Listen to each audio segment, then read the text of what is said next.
এখন আমরা খাবো ভুট্টা। তাই রোড জ্যাম প্রচন্ড বেশি, অটল টানেল অব্দি যে সমস্ত গাড়িগুলো গেছিল সব আটকে গেছে। চলে এসেছি আমরা স্বর্গের পথে। প্যারাগ্লাইডিং জিজ্ঞেস করতে গেছে ও। এখানে খুব স্নোফল স্টার্ট হয়ে গেছে, তাই দারুণ লাগছে, দারুণ দারুণ দারুণ। খারাপ হয়নি, ওয়েদার একটু চেঞ্জ হয়েছে। খারাপ বলিস না, এই ওয়েদারটাই তো চাইছিলাম। ব্যাগটা নিয়ে আসবে কি? দান করে যাচ্ছ সোলাং ভ্যালিকে আমার ব্যাগ? এই যে আমরা নিয়ে যাচ্ছি। অসাধারণ লেগেছে আমার এই জায়গাটা, অসাধারণ। এইসব ঘরগুলো সব বরফে হয়ে গেছে। আমাদের অন্য কিছু দেখতে পাই আর না পাই, স্নোফলটা আমরা পেয়েছি। এসছে কাল থেকে স্নোফল এখানে স্টার্ট হয়েছে, আর এখনো তোমরা দেখতে পাচ্ছ স্নোফল চলছে। Hello everyone, welcome back to my YouTube channel and welcome back to another vlog. আজকে হচ্ছে আমাদের মানালি ডে 2, আর আজকে আমরা যাব সোলাং ভ্যালিতে। আরো অনেকগুলো জায়গায় যাওয়ার রয়েছে।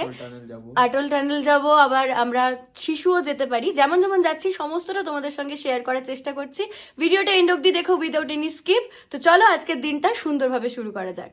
তোমাদেরকে রুম ট্যুরটা দেওয়া হয়নি, আজকে তোমাদেরকে রুম ট্যুরটা দিয়ে দিচ্ছি।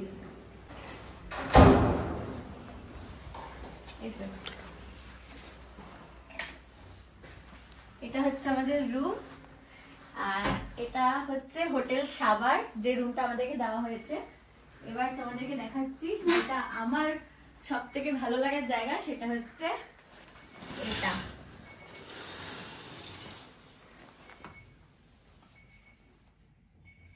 সোফা রয়েছে, এখানে বসে আমরা আরামসে চা খাচ্ছি, কফি খাচ্ছি, আর এখানে বাইরের ভিউ এনজয় করতে করতে। কালকে এখানে খুবই সুন্দর স্নোফল হয়েছে, যেটা স্টোরি অলরেডি আমি আপলোড করে দিয়েছি। তো দারুণ হয়েছে আর কি, মানে ভিউ সমেত যে হোটেলটা। তো হোটেল সাবা কিন্তু আমাদেরকে খুব ভালো রুম প্রোভাইড করেছে। অবভিয়াসলি ট্যুর পিকার্স আমাদেরকে খুব ভালো একটা রুম প্রোভাইড করেছে, যেটা নিয়ে আমরা খুবই স্যাটিসফাইড। এখানে বাথরুমটা দারুণ, এখানে একটা বিগ সাইজের মিরর রয়েছে, এখানে ইজিলি রেডি হওয়া যাবে। আর এখানে আমরা অলরেডি জিনিসপত্র রেখে দিয়েছি, গরম জল পাওয়া যাচ্ছে। হ্যাঁ, নো ডাউট ভীষণ ভালো লেগেছে আমাদের এই রুমটা। এসেই আমরা রুম ট্যুর দিতে নিয়েছিলাম, কিন্তু আজ এসে আমরা রুমটা পাইনি আর কি। টায়ার্ড হয়ে গেছিল। পাহাড়ের সব ধরনের ভিউই আমি তোমাদের সঙ্গে শেয়ার করেছি এর আগে, গ্যাংটকে, তারপরে কালিম্পং এ, বাট এই ভিউটা একটু অন্য ধরনেরই। আর কালকে একদম চোখের সামনে স্নোফল দেখতে পেয়ে তো আরো দারুণ লেগেছে। তো মোটামুটি 11টা সাড়ে 11টা নাগাদ আমরা বেরিয়ে গিয়েছিলাম। আমরা সোলাং ভ্যালি যাব আজকে, অটল টানেল যাওয়ার প্ল্যান রয়েছে, বাট রোড জ্যাম যদি থেকে থাকে তাহলে আমাদের ড্রাইভার বললো ওদিকটা ক্যান্সেল করতে হবে। ফার্স্টে ব্রেকফাস্ট করে নিয়েছি পাহাড়ি ম্যাগি, আর সেটার টেস্ট অসাধারণ ছিল। রাস্তা যত যত এগোচ্ছিল ভিউ পয়েন্টগুলো তত বেশি সুন্দর হচ্ছিল, কেননা বরফে মোড়া পাহাড় দেখতে কার না ভালো লাগে।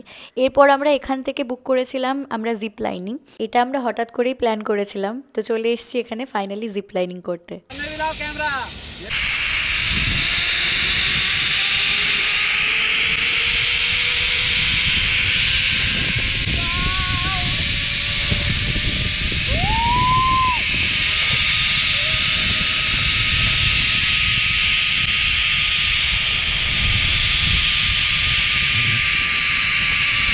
যাওয়ার সময় ভিডিওটা ওদের দেওয়া ক্যামেরাতে তোলা, ক্যামেরার জন্য ওরা এক্সট্রা চার্জ করে থাকে। আমাদের দুজনের জিপ লাইনিংয়ে 1000 টাকা লেগেছিল, ক্যামেরার জন্য এক্সট্রা চার্জ লেগেছিল। নিজের ক্যামেরা যারা হ্যান্ডেল করতে পারবে তারা ক্যামেরা নাও নিতে পারো, কোনো ব্যাপার নয়। আমরা জিপ লাইনে প্রথমবার করেছি, তা আবার দুজনে একসঙ্গে। এর আগে আন্দামান না, আরও অনেক জায়গায় হয়েছে, বাপি করতে দেয়নি আমাদেরকে। এবারে আমরা করে নিয়েছি। ভয় তো একটু লাগে লাস্টের দিকটাতে, বাট খুবই সুন্দর ছিল। এবার আমরা যাবো হচ্ছে সোলাং, তাই তো? চলো যাওয়া যাক। এই অবধি তো আমাদের জার্নি ঠিক ছিল, বাট তারপর থেকে শুরু হয় রোড জ্যাম। আর আমরা এখানে মোটামুটি 1-1.5 ঘন্টার ওপর দাঁড়িয়েছিলাম।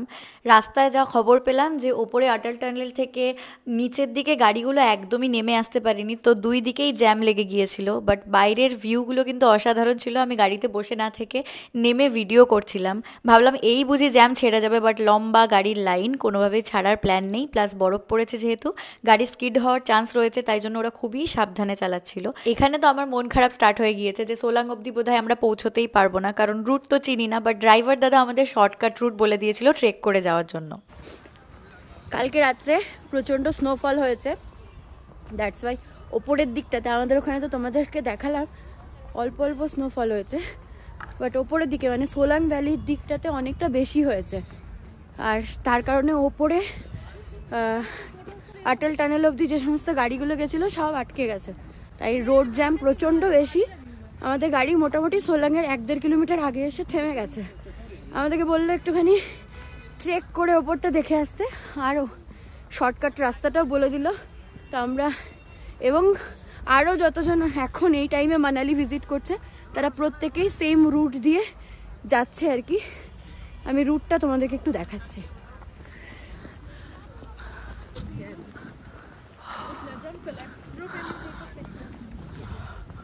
এখন আমরা খাবো ভুট্টা। ঠান্ডায় অবস্থা খারাপ হয়ে গেছে। গাড়ির লম্বা জ্যামটা জাস্ট দেখো তোমরা। চলো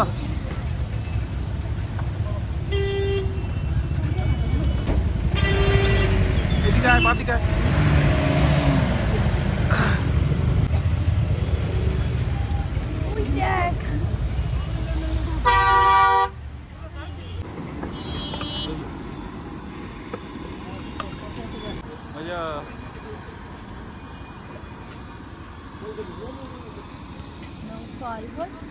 এখানে আমাদের চা হচ্ছে, চা খাবো।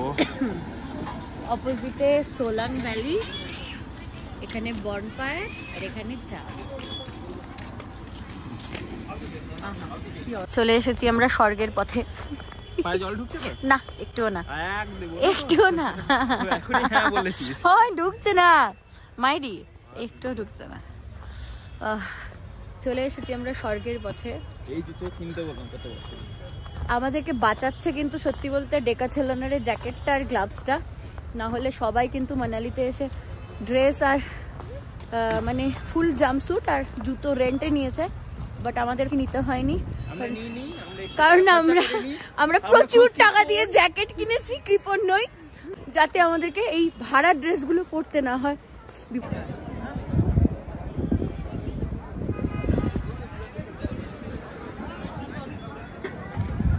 कैसा लगा? मेरा मजा। स्नोफॉल হচ্ছে, স্নোফল, ওয়াও। বাট এখন সেই পরিমাণ বরফটা নেই যেটা আর কি আফটার 25 ক্রিসমাসের সময়টাতে থাকে। কি করবি? প্যারাগ্লাইডিং জিজ্ঞেস করতে গেছে ও, দেখা যাক।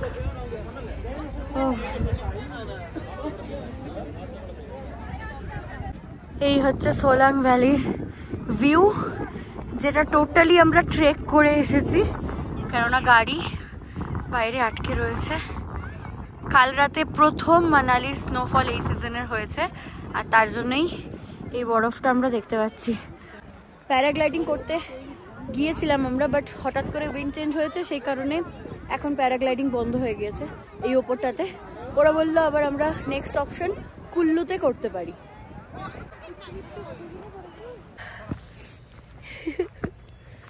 ও বুঝো, এইখানটায় তোর মতনই কেউ হবে।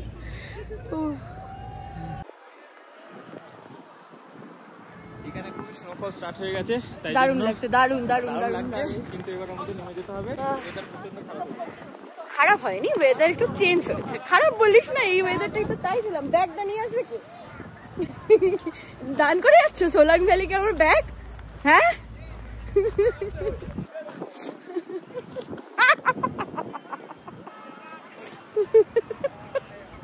ছোটবেলায় এমন বাচ্চারা মাটিতে পড়ে গেলে মাটিকে মেরে দিত, সেরকম মেরে দিচ্ছে ও। ভিডিও করে পড়িয়ে দাও। হ্যাঁ, look at this place. Solang ভ্যালিতে সবাই ওখানে খেলছে ঠিকই বরফ নিয়ে, বাট সব থেকে বেশি সুন্দর জায়গা আমার তো এটা লাগলো। পুরো একদম ক্রিসমাস ট্রিগুলো এখানেই রয়েছে। অসাধারণ লেগেছে আমার এই জায়গাটা, অসাধারণ, তাই না বুঝো? চলো এবার যাই।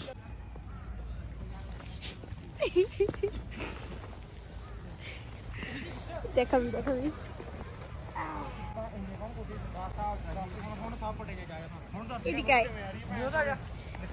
যারা বলেছিলে যে আমাদের জন্য মানালি থেকে বরফ নিয়ে আসতে, এই যে আমরা নিয়ে যাচ্ছি। গলে জল হয়ে গেলে আমাদের কোনো দোষ নেই, কিন্তু আমরা কিন্তু নিয়ে যাচ্ছি, এটা আমি প্রমাণ রাখলাম ব্লগে, ঠিক আছে? আমরা যে রাস্তাটা দিয়ে যাচ্ছি জাস্ট তোমাদেরকে দেখাচ্ছি, একটু দেখো। এটা হচ্ছে রাস্তা, খুবই সুন্দর, বাট খুবই সাবধানে চলতে হবে যাতে স্কিড না করে যাই। এখান থেকে টোটাল ভিউ এসছি আমরা উপরে। এখান থেকে অটল টানেল 11 কিলোমিটার। আর এই যে বাকি প্লেসগুলো যেগুলো আমরা যেতে পারবো না। আগেই ছিল শিশু ভিলেজ, কিন্তু এত স্নোফল হয়েছে রাস্তা ব্লক হয়ে গেছে। কালকে রাতেও গাড়ি অনেক আটকে আছে ওখানে, সেজন্য এই যে রাস্তায় রোড জ্যামটা জাস্ট দেখো তোমরা। যেতে পারছে না। এই গাড়িগুলো একটাও যেতে পারেনি। এই দেখো এইসব ঘরগুলো সব বরফে হয়ে গেছে। হ্যাঁ হ্যাঁ জানি জানি, দেখেছি। নামার সময়তেও এত সুন্দর একটা ভিউ। হ্যাঁ আমরা এসছি, স্নোফল শুরু হয়ে গেছে। তার মানে আমাদের অন্য কিছু দেখতে পাই আর না পাই, স্নোফলটা আমরা পেয়েছি, স্নোফল যেটা আমরা সিকিম গিয়ে নর্থ সিকিমে পাইনি। ডিসেম্বরে 24 কি 25 গেছিলাম, তাও পাইনি। বাট লাকিলি আমরা কালকেই এসছি, কাল থেকে স্নোফল এখানে স্টার্ট হয়েছে। আর এখনো তোমরা দেখতে পাচ্ছ স্নোফল চলছে। আমরা এসছি বলি স্নোফল। এইটা আমার জন্য ভীষণ বড় একটা পাওয়া বলতে পারো। ট্যুর তো আমার কাছে পুরো পয়সা ওসুল হয়ে গেছে। কোথায়? হ্যাঁ ওখানে খাবারটা ভালো ছিল। এখন আমরা কিছু খাবো। ফোনের চার্জও পুরো ডেড, একদম খেয়ে দে। তারপরে ফোন যদি চার্জ করতে পারছি কোথাও, তাহলে আমি তোমাদের সঙ্গে ব্লগটা আবার কন্টিনিউ করছি। এরপর আমরা এখান থেকে বেরিয়ে যাচ্ছিলাম, কারণ প্রচণ্ড ঠান্ডা বেড়ে গিয়েছিল আর আমার কিন্তু গাল ঠোঁট সমস্ত কিছু ফেটে গিয়েছিল এখানে। তারপরে একটুখানি আগুন পুহিয়ে তারপরে আমরা চাটা খেয়ে বেরিয়ে গেছি এখান থেকে। আমরা গেছিলাম ম্যাল মার্কেটে ডিরেক্ট এখান থেকে, আর ম্যাল মার্কেট থেকে আমরা চলে গিয়েছিলাম রুমে। ভিডিওটা তোমাদের কেমন লাগলো অবশ্যই কমেন্ট করে জানাতে ভুলো না। ভালো লাগলে লাইক আর শেয়ার করে দিও, আর চ্যানেলটাকে সাবস্ক্রাইব করতে কিন্তু একদম ভুলো না, কেননা মানালি কিন্তু আরও নতুন নতুন ভ্লগ আসছে। দেখা হচ্ছে নতুন একটা ভিডিও নিয়ে। তোমরা ততক্ষণ ভালো থেকো, সুস্থ থেকো, টাটা।